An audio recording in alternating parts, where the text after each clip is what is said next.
Yes, very important to note. In a farm, I have already said that dairy farming is about, dairy and livestock, and beef farming is about nutrition and management. Yes.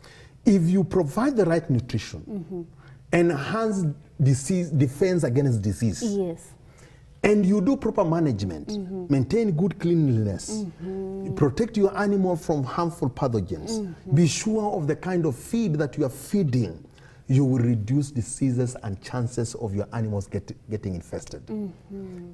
That is very important.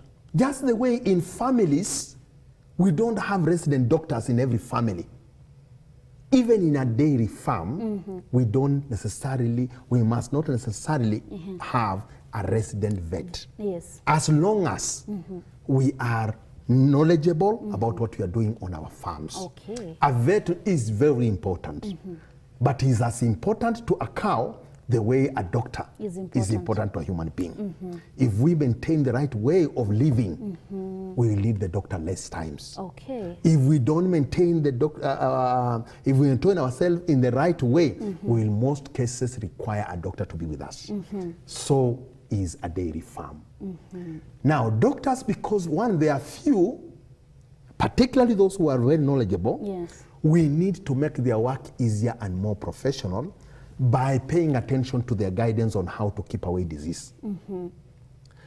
They will tell us, don't allow too much mud on your farm. On your farm, yes. Don't milk properly so that you don't interfere with the hygiene. Dip the teeth so that this does not happen. You follow that, you need him less times on your farm. Okay. And you will have time to attend to another farmer and another farmer. You cannot remove a doctor, a vet from a farm. But you can hardly afford a serious vet on your farm. And now this serious vet is now key because they are there, but they also are attending to so many other farmers. Other farmers. And because they are so much on demand, we have a lot of quacks. Yeah, sure.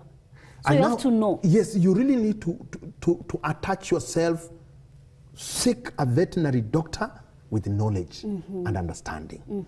And if you happen to deal with one, let the cases be minor.